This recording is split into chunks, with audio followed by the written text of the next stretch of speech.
Coming up, I'm going to talk about Elon Musk's Doge and the big thing that it is revealing to all of us. Also going to talk about the FBI on the run and Trump's new executive order protecting women's sports. Jeremy Carl of the Claremont Institute joins me. He's going to talk about the parable of the Good Samaritan and the distinction between immigrants and settlers. Hey, if you're watching on YouTube or Rumble, listening on Apple, Google, or Spotify, please subscribe to my channel. Make sure you hit the subscribe or follow button. This is the Dinesh D'Souza podcast.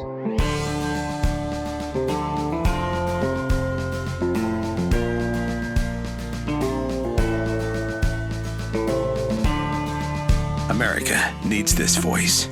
The times are crazy. In a time of confusion, division, and lies, we need a brave voice of reason, understanding, and truth. This is the Dinesh D'Souza podcast.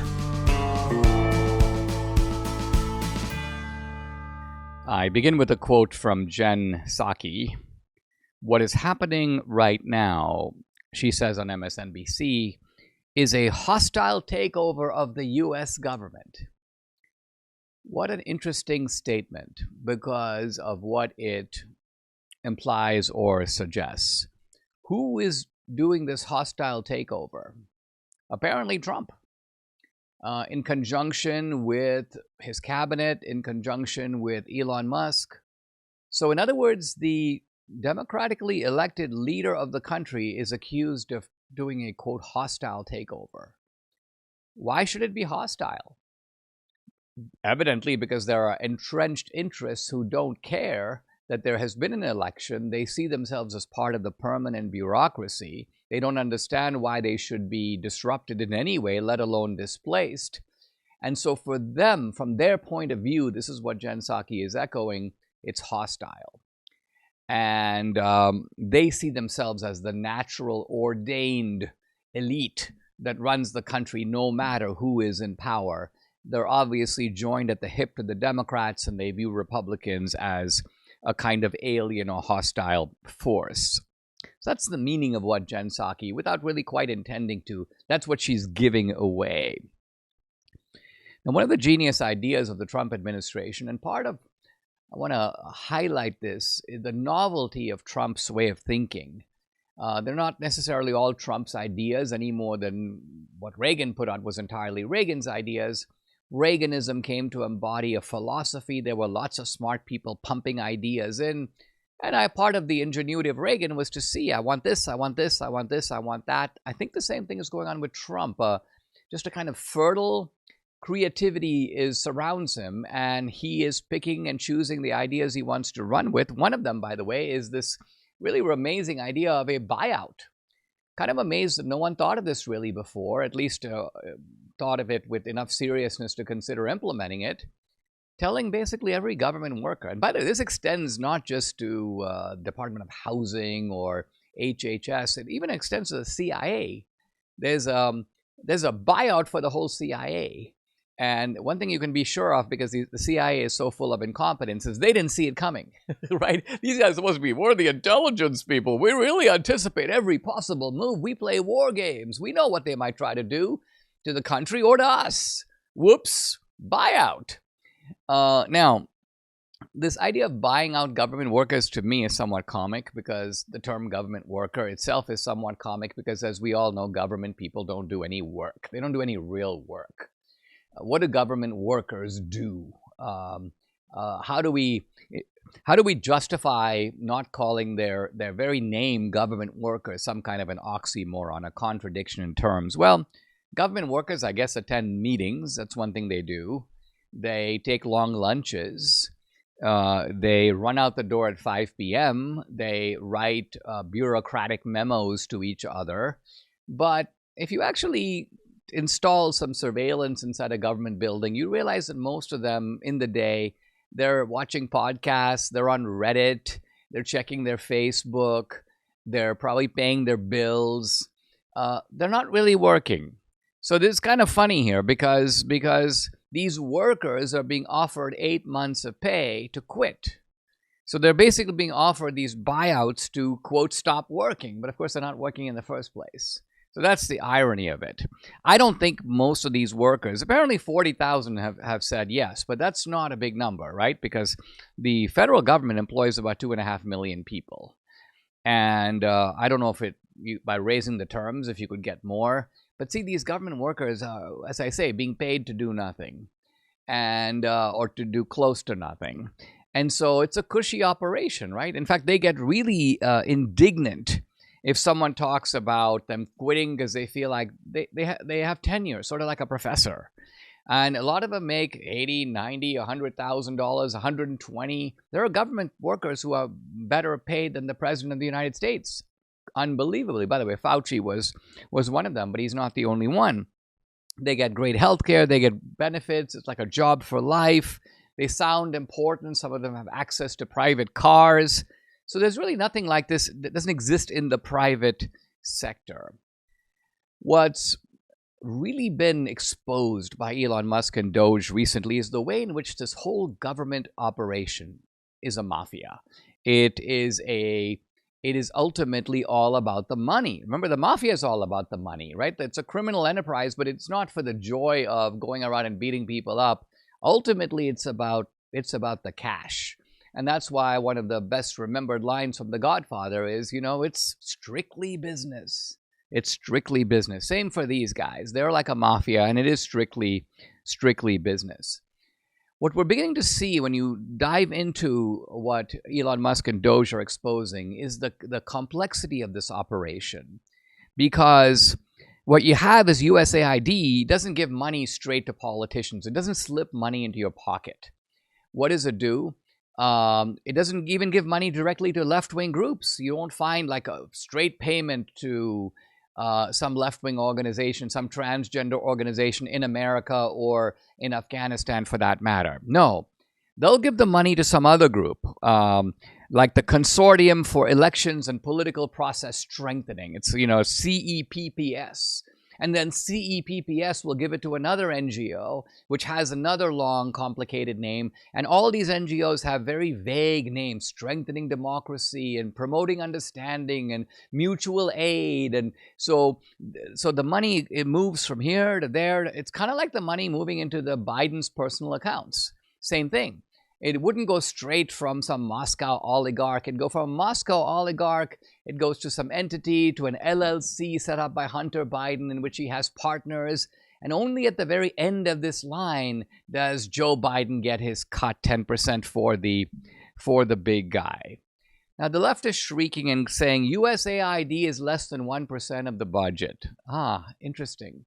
So if this much fraud and waste and abuse and self-dealing and money laundering, if all of this is occurring with 1% of the budget, think of what's going on with the other 99%. In other words, Doge is only like scratching the surface. It's only touching the tip of the iceberg.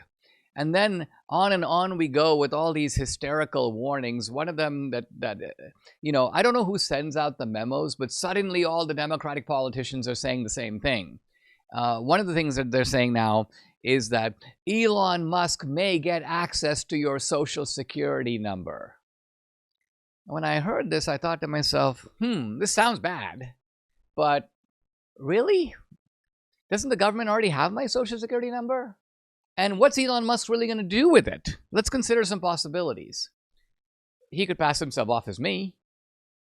He could collect my benefits when I retire. He could take out a loan using my Social Security number. Really? The point is, all of this is so stupid. It's so stupid because our private data is hacked all the time on the part of the government. It's been abused by the government. It's used to hunt down January 6th protesters. And suddenly we're worried about Elon Musk, who's the man with the least interest in anybody's Social Security number. If anybody has no motive to want to pull a rip-off scheme, it's this guy. Meanwhile, these government bureaucrats have been ripping us off left and right. And the beneficiaries are so interesting because it isn't just the traditional left-wing groups. It's left-wing Christian groups. so-called progressive evangelical groups. A lot of the groups that have been warning us about the ugly head of Christian nationalism is rearing its ugly head. Well, it turns out some of those guys are on the government payroll. They're being paid to say this stuff. Now, they don't reveal the payments. They're a little bit like Judas, right? The money is under the table. By the way, it's a lot more than 30 pieces of silver. And yet, they issue these pompous, sort of morally indignant warnings about and these are the guys who are actually taking money from the government. In other words, they're making us pay them to attack our values and to attack our beliefs, and this has been going on, and now it's exposed. I'm not sure if the left can like unexpose it, put the genie back in the bottle. My guess is that they can't do it, but this is actually why they are so apoplectic. Looking to do something to better your health? Look no further than Kimchi One from Brightcore Nutrition. Kimchi One packs all the fermented nutrition of kimchi in convenient capsules, arming your gut with over 900 unique strains of probiotics, supporting gut flora and digestion. I highly recommend this product because all health starts in the gut. So putting the right fermented superfood in your gut improves every aspect of your health, your skin, your hair, your mental performance. Kimchi has even been shown to reduce your risk of obesity and promote smaller waistlines. A good thing. Kimchi One is all natural, made in the USA, and non-GMO. Now today you can get an exclusive offer just for my viewers and listeners, 25% off with code Dinesh by going to mybrightcore.com/Dinesh. Or there's a special incentive if you call. 50% off your order and free shipping. Give them a call now. Here's the number. Write it down. 888-927-5980. Their educated staff will make sure that Kimchi One is right for you. Here's the number again. 888-927-5980. Have you seen the news from economists forecasting a depression, not a recession, a depression by the year 2030? Wow. We are in a perfect storm. Social Security and Medicare hit breaking points with the largest generation hitting retirement. A smaller workforce means a smaller tax base. Pair that with our growing national debt, rising cost of living. Well, we have a big problem. So, what are you doing now to protect your family for the future?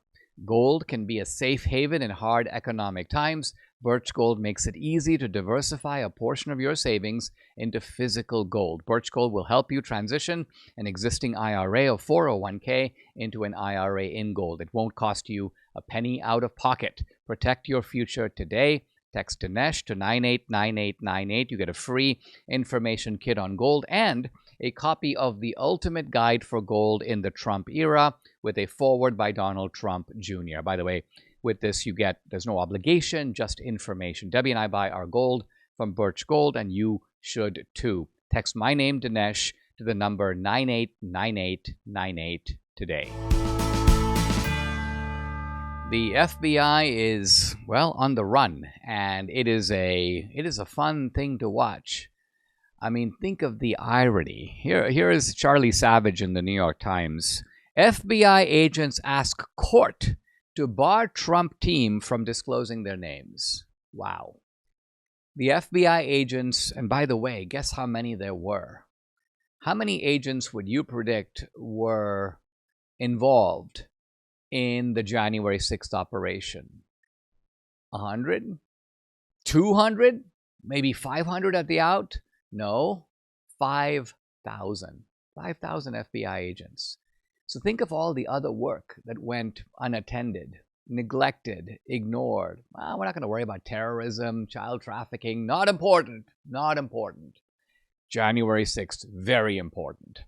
And now these same guys, Emil Bove, the acting FBI deputy director, I guess it is, sent out a demand that all the FBI agents who were involved in January 6th need to fill out a form, say who they were, what their cases are, what they did. And Emil Bove has been very clear. He's like, this is not some kind of a retribution campaign. If you were an FBI agent, you were given a task, you carried out your task, you did your job, you're fine. We're looking at people who abuse their power. We're looking for people who use their discretionary authority to go around or against the law. And these FBI people are panicking now, and they have run to a judge to hide their names. You know, we'll give you we'll tell you what we did, but we're not going to tell you our names. And so I'm sure they're trying to find a left-wing judge to protect them. And these are the same people, by the way, who outed these January 6 people, put their faces on a website, hunted them down mercilessly. So now they have become the hunted. But it's not even proportionate, because these guys are simply being asked a few basic questions to justify and explain what it is that they did, by the way, on the job, receiving government salaries, taxpayer funded, and they are evidently very reluctant to do it. Now,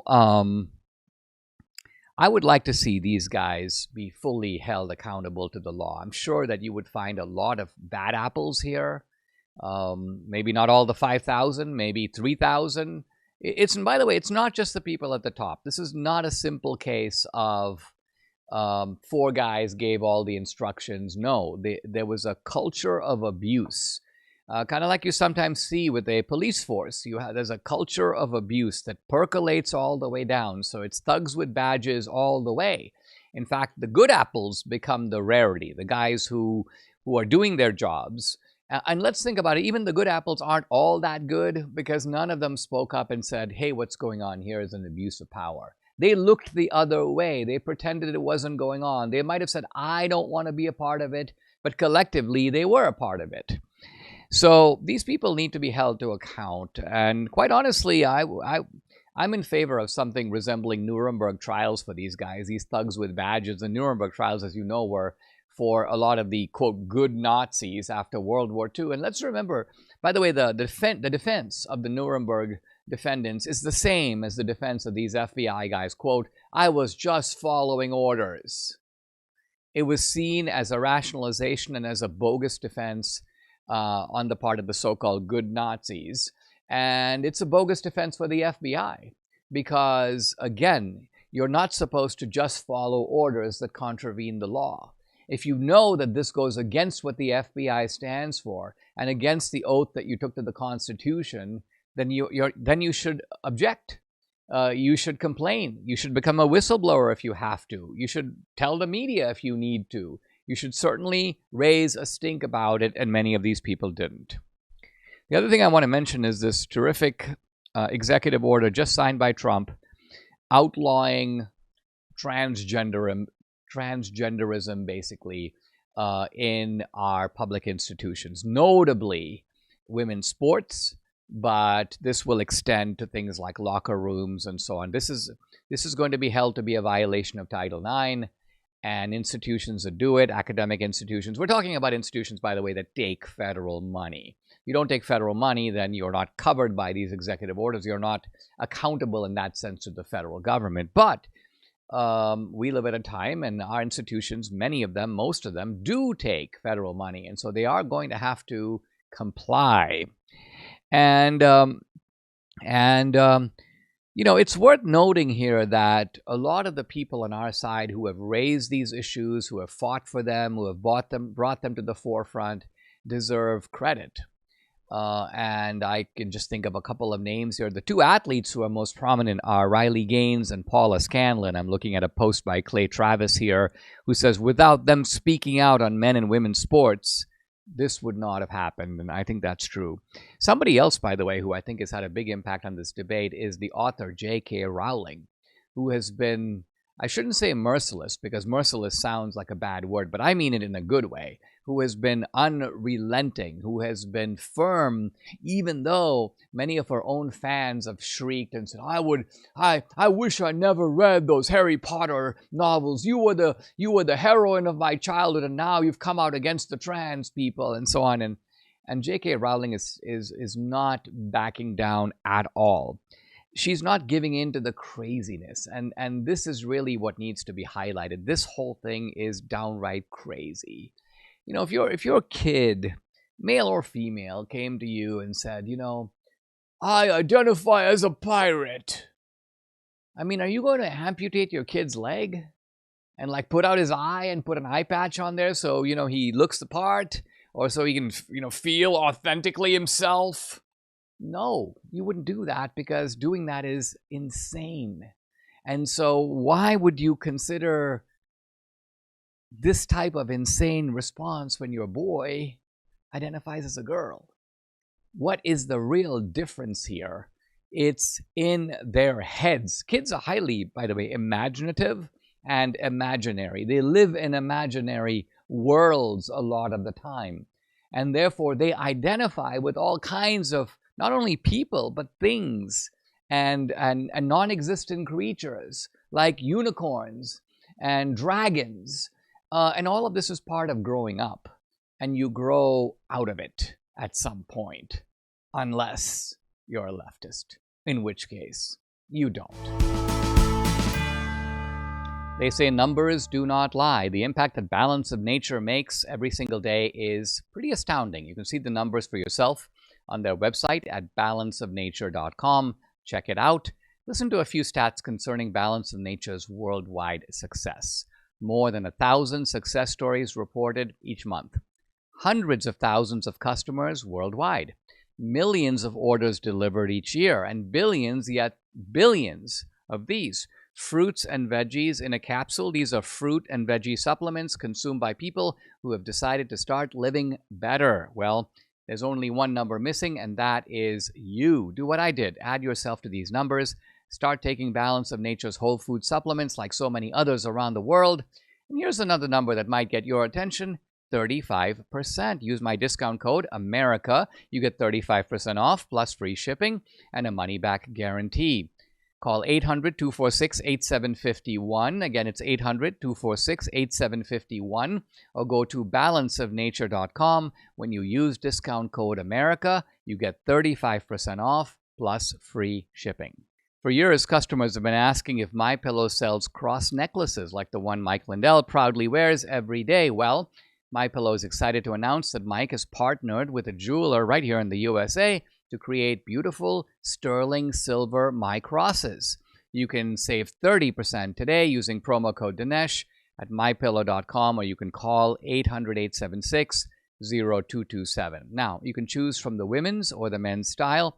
The My Cross for women, it has a more delicate look. It's reversible with mother-of-pearl style translucent white enamel on the one side and onyx style black enamel on the other. The My Cross for men has a slightly larger cross with onyx style black enamel and a slightly longer, thicker chain. This amazing offer, 30% won't last long, so order now. Call 800-876-0227 or go to mypillow.com. Don't forget to use the promo code. It's DINESH, Dinesh. Guys, I'm really pleased to welcome to the podcast Jeremy Carl. He is a senior fellow at the Claremont Institute. He works on a range of issues: multiculturalism, nationalism, immigration. He's a former Deputy Assistant Secretary of the Interior, also a research fellow at Stanford University's Hoover Institution. Follow him on X at Real Jeremy Carl, C-A-R-L.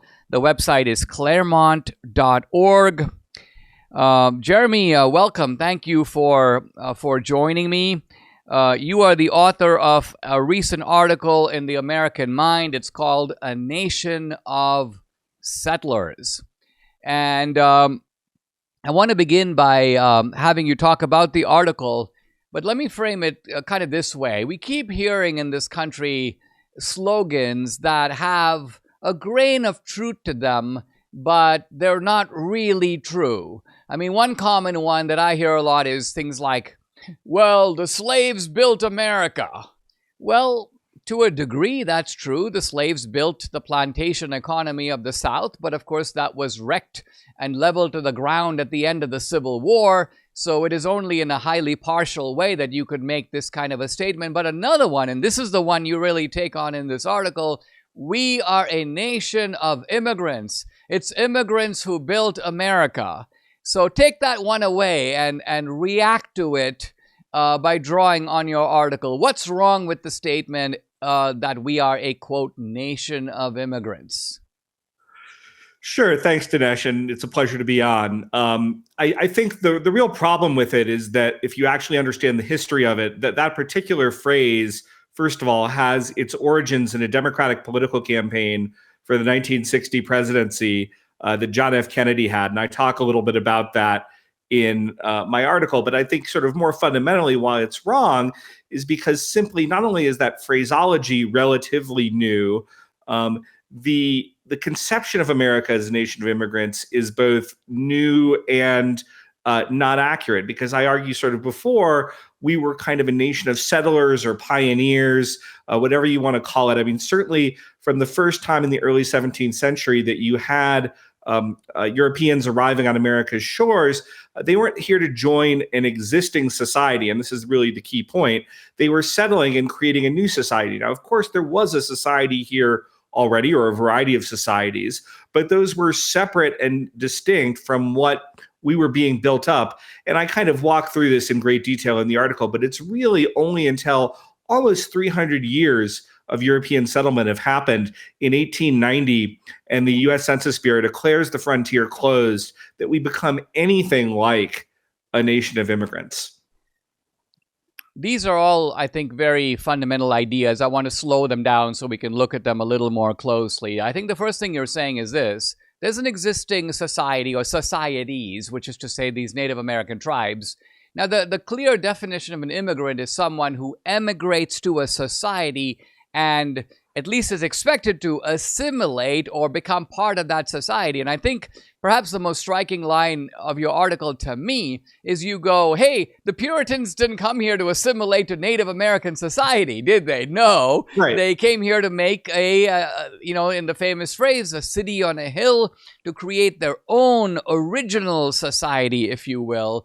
And that's what settlers do, don't they? Settlers carve a new path, they create a new system, and then later immigrants come to become part of that club, if you will.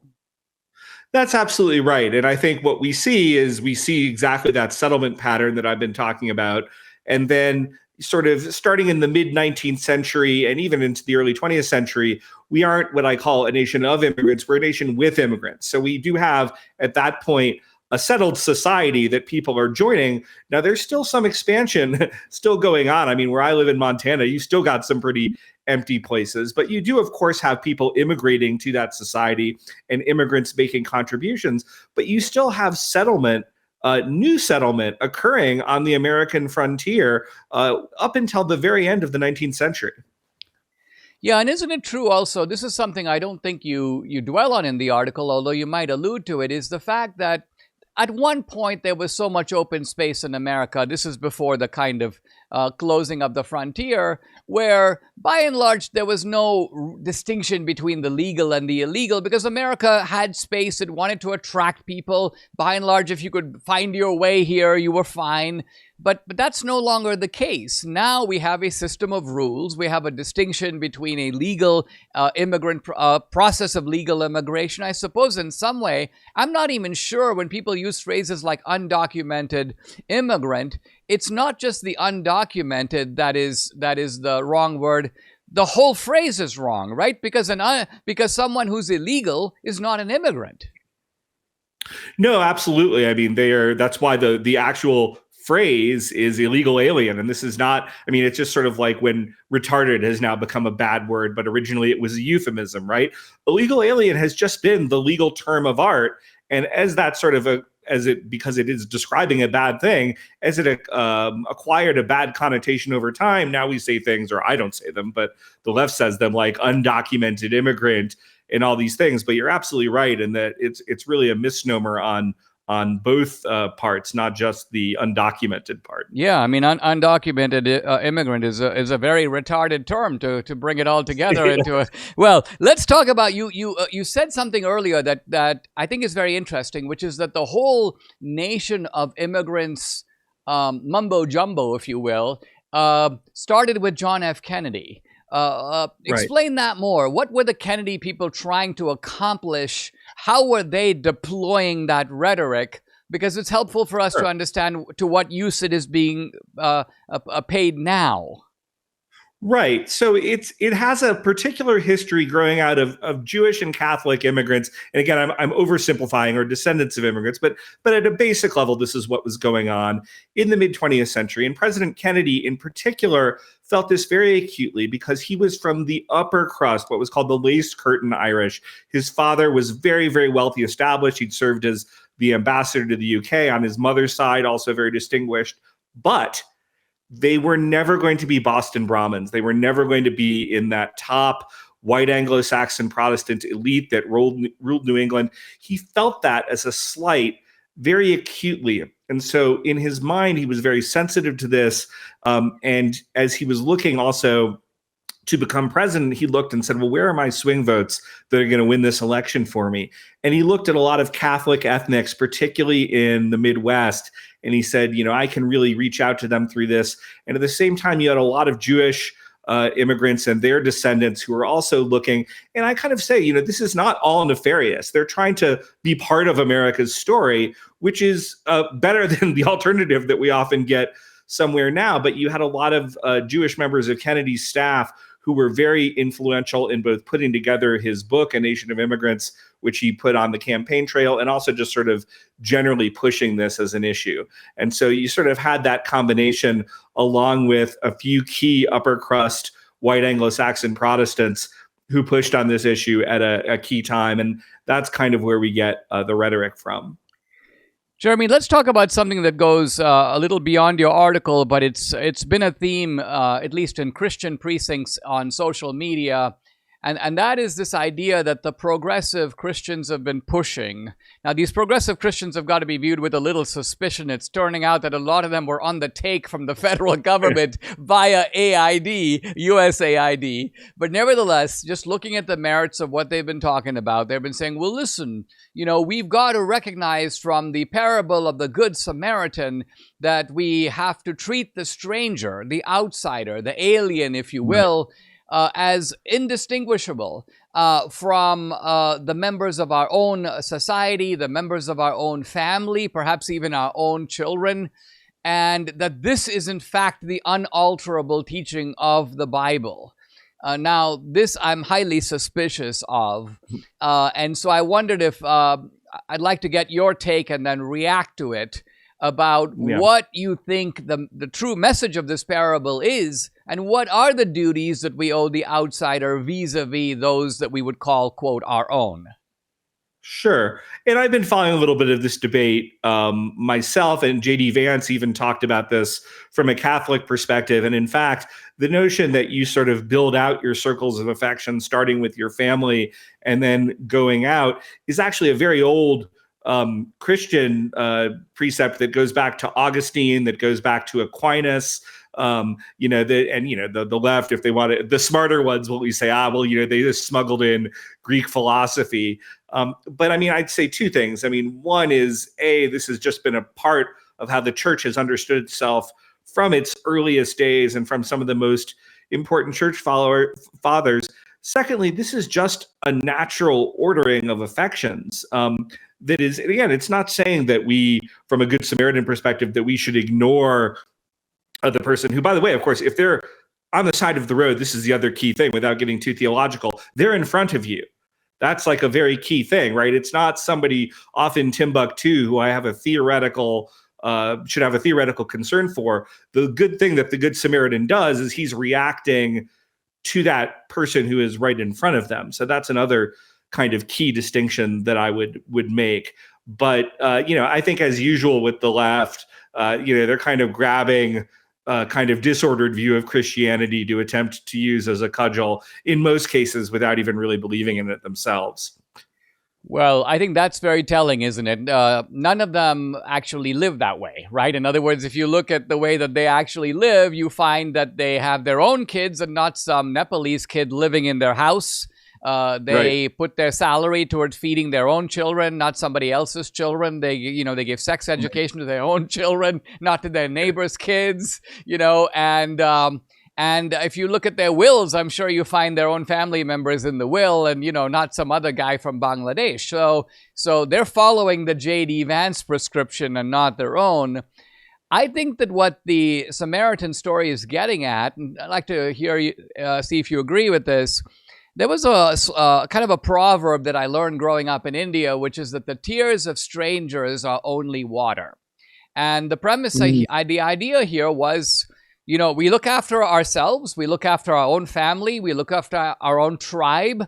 But if somebody shows up from another tribe, another country, it's not that we're not sympathetic to them, but it's not our problem. It's their problem. And I think Christianity modifies this by saying that, yes, you know what? You do have some obligations even to those who are not related to you, in the sense that they are part of the human brotherhood, right? They are also children of God. But that is not the same thing as saying that you don't owe special duties or special obligations or special responsibilities to your own family and your own community. What do you think? Yeah, absolutely. And I'm in the Presbyterian Church in America, PCA, and I saw something, I believe it was from a pastor in the PCA online, that said, Christianity commands me to love my wife, and it also commands me to love my neighbor's wife. But if I'm loving them in the same way, I've got my affections in a very disordered fashion, right? But sort of in a more extreme way, of course. I mean, I think one of the great breakthroughs of Christianity is to say, yes, even that person far away, particularly if they're a Christian, but not exclusively, they do have some claim on our affections, some claim in our interests. But I think if you're really living a proper Christian life, if you're just thinking about what it takes to really do that just for your own family and friends, and really to kind of be there and be supportive and be that's almost so overwhelming that the amount I truly am going to have left in most cases for things that are outside that circle, if I'm really doing that first part right in the way that a Christian should, it's going to be much more limited, just realistically. I mean, even the Mother Teresa's of the world realize that you're going to have to give up a lot in order to undertake this kind of mission, right? You have to become a nun. You cannot have family obligations. You have to dedicate yourself single-mindedly to this sort of kind of a philanthropic project, if you will. Now, no one on the left does any of this. I mean, if you look at the little pundits of Christianity today and so on, they couldn't be further from Mother Teresa in terms of their actual behavior. I think that they're using it as a cudgel, if you will, against conservatives, against Christian conservatives. I think we seem to be in agreement on that. Guys, I've been talking to Jeremy Carl about his important article in the American Mind. By the way, the website is americanmind.org. Jeremy's at the Claremont Institute, claremont.org, or follow him on X at @RealJeremyCarl. Jeremy, great stuff. Thank you for joining me. I really appreciate it. Thanks, Dinesh. It's a pleasure. We are in a section of The Big Lie called American Führers. The Führers in question are Woodrow Wilson and FDR. And FDR, I think it's probably fair to say, is the guy who brought fascism, or a version of fascism, American fascism, to this country. He was, in that sense, our Il Duce, or our Führer. And this is a bit of a shocking claim, because I know that there are, generations of people who revere FDR think, oh, this was a guy who fireside chats, and he led us to victory in World War II, and all of this, which is part of the left's propaganda about FDR. And look, I mean, some people will continue to believe it. I'm not even going to fight the propaganda so much as just show you a side of FDR that's undeniable. So you'd have to say, maybe you say he was a great guy, but yes, he was kind of a fascist too. Or he was a great guy, but he did admire Mussolini. Or he was a great guy, but he did adopt some of Hitler's policies, and vice versa. So you can take that line if you want. Let's go into it. This section is called "It Did Happen Here," meaning fascism. There was the idea it can happen here. Hey, fascism might come to this country. In fact, it's been the left that has been sounding this kind of shrill cry, all based upon the fantasy that fascism is on the right. But let's take a closer look. Now, in the early 1930s, a woman named Anne McCormick returned to the United States. She was a writer for the New York Times. And she said she noticed something very interesting about the atmosphere in America. She was at the inauguration of FDR in early 1933, and she writes that the inauguration of FDR is, quote, strangely reminiscent of Rome in the first weeks after the March of the Black Shirts. So Anne McCormick, the New York Times writer, is saying that FDR is a bit like Mussolini. The kind of strong arm, the black shirts marching through Rome, this festive atmosphere that she noticed. She was covering Rome for the New York Times. And by the way, she loved Mussolini. She was a kind of admirer of Mussolini. And so she's complimenting FDR on producing the same kind of fascist excitement in the United States. She's also ideologically aligned with Mussolini, and she's praising FDR for having a New Deal that sounds a lot like Italian fascism. She sees, quote, a nation moving in a kind of trance, a cult-like quality, if you will, to FDR, and she likes it. She saw exactly the same thing in Italy. She also likes the idea of dictatorship, which, let's again remember, took on a bad odor later after World War II. Hitler was a dictator, Mussolini was a dictator, but dictatorship was considered positive because dictators got things done. Here's McCormick, quote, America today literally asks for orders. Nobody is much disturbed by the idea of dictatorship. So one of the ways we get a window into history is we look at what people said at the time, because that way we capture the mood, the vibe, the zeitgeist. Now, around the same time, people compared FDR to Hitler. And let's remember, Hitler, too, rose to power through the democratic process. He wasn't directly elected, but his party was the largest party in Germany. And so the praise of Hitler, of Mussolini, of FDR was based on the idea that these leaders somehow embody the will of the people. They also get things done with an efficiency that you wouldn't otherwise expect in the normal give and take of constitutional democracy. Now, this kind of rhetoric, identifying the leader with the spirit or soul of the nation, this was common in Germany. Rudolf Hess used to say, Hitler is Germany and Germany is Hitler. In Italy, people would say, Italy is Mussolini. And interestingly, people started saying this about FDR. America is FDR and FDR is America. So you get these kinds of themes in the Saturday Evening Post, Reader's Digest, Fortune magazine. So the popular and middlebrow sort of press is all saying the same things in Germany, in Italy, and in the United States. Now, just to get an idea of how the kind of Nazi spirit was not only acceptable, but even fashionable in certain parts of the United States, notably in the Democratic left, within the precincts of the Democratic Party. Let's look at a specific example in some detail. In 1934, Harvard President James Conant hosted a tea at his house for a guy named Ernst Hanstegel. This guy was the head of the Nazi press bureau under Joseph Goebbels, reporting, of course, to Hitler. Hanstegel was a close friend of Hitler. He frequently dined at Hitler's house. Hitler liked to have Hanstegel play piano renditions. Hitler spoke quite affectionately about this guy and his family. And Hanstegel's son, a guy named Egon, would apparently refer to Hitler as, quote, Uncle Dolph. Uncle Dolph. Now, this seems all so surreal and crazy because of our image of Hitler. But this was not the image of Hitler. This is what I want to stress prior to 1939, before World War II. Hitler was seen as kind of a nice guy.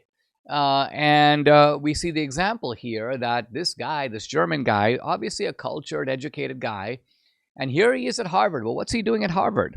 Well, during Hitler's rise to power, Hanstegel financed the publication of Mein Kampf, as well as the purchase of the Nazi newspaper called the Volkischer Beobachter.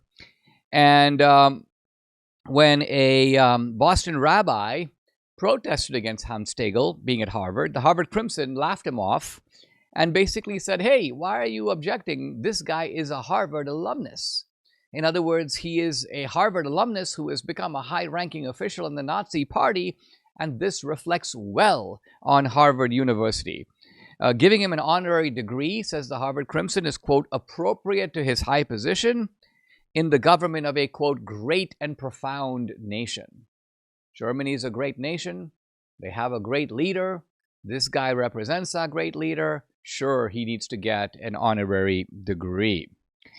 And there's more along this line. The same year, prominent Harvard faculty, administrators, and student leaders visited a Nazi warship. It was called the Karlsruhe. It docked in Boston Harbor, flying the swastika flags. And the Harvard delegation went to a gala reception. The warship captain praised Hitler. And Harvard in 1936 sent an academic delegation to celebrate the anniversary of Heidelberg University.